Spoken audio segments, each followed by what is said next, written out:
بسم اللہ الرحمن الرحیم۔ السلام علیکم۔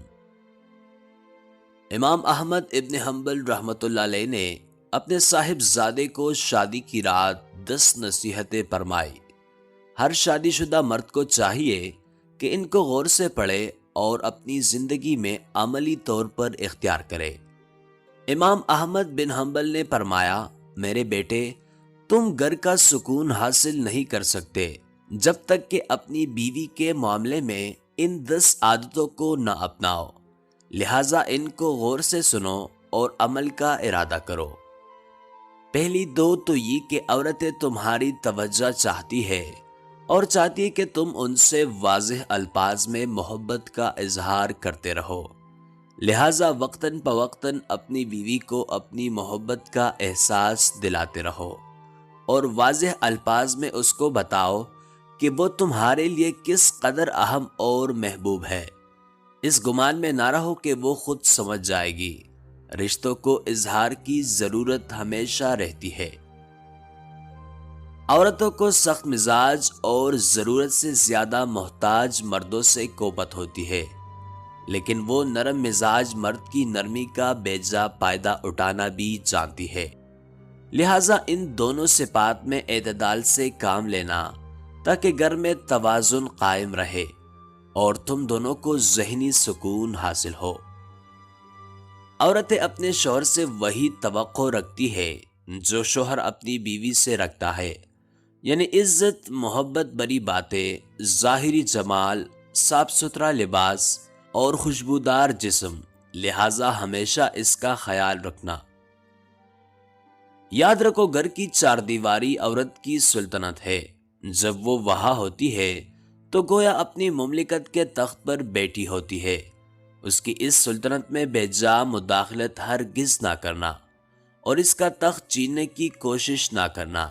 جس حد تک ممکن ہو گھر کے معاملات اس کے سپرد کرنا اور اس میں تصرف کی اس کو آزادی دینا۔ ہر بیوی اپنے شوہر سے محبت کرنا چاہتی ہے، لیکن یاد رکھو اس کے اپنے ماں باپ، بہن بھائی اور دیگر گھر والے بھی ہیں جن سے وہ لا تعلق نہیں ہو سکتی، اور نہ ہی اس سے ایسی توقع جائز ہے۔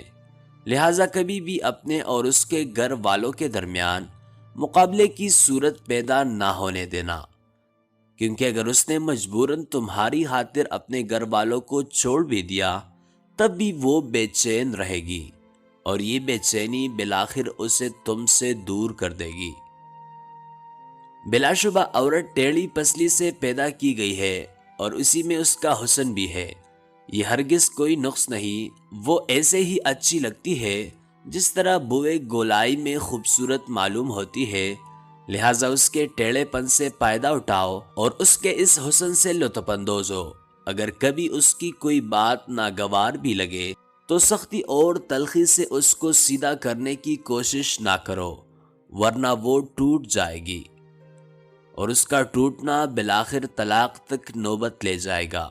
مگر اس کے ساتھ ساتھ ایسا بھی نہ کرنا کہ اس کی ہر غلط اور بے جا بات مانتے ہی چلے جاؤ، ورنہ وہ مغرور ہو جائے گی جو اس کے اپنے ہی لیے نقصان دہ ہے۔ لہٰذا معتدل مزاج رہنا اور حکمت سے معاملات کو چلانا۔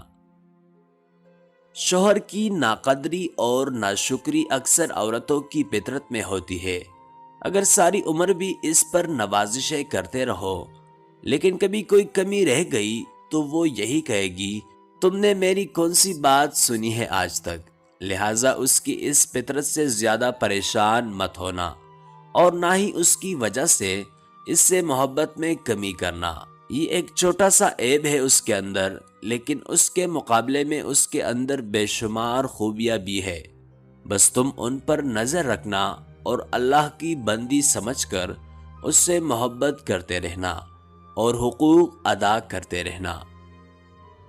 ہر عورت پر جسمانی کمزوری کے کچھ ایام آتے ہیں، ان ایام میں اللہ تعالیٰ نے بھی اس کو عبادات میں چھوٹ دی ہے، اس کی نمازیں معاف کر دی ہے اور اس کو روزوں میں اس وقت تک تاخیر کی اجازت دی ہے جب تک وہ دوبارہ صحت یاب نہ ہو جائے۔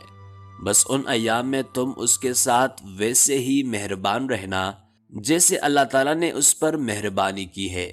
جس طرح اللہ تعالیٰ نے اس پر سے عبادات ہٹا لی، ویسے ہی تم بھی ان ایام میں اس کی کمزوری کا لحاظ رکھتے ہوئے اس کی ذمہ داریوں میں کمی کر دو، اس کے کام کاج میں مدد کرا دو اور اس کے لیے سہولت پیدا کرو۔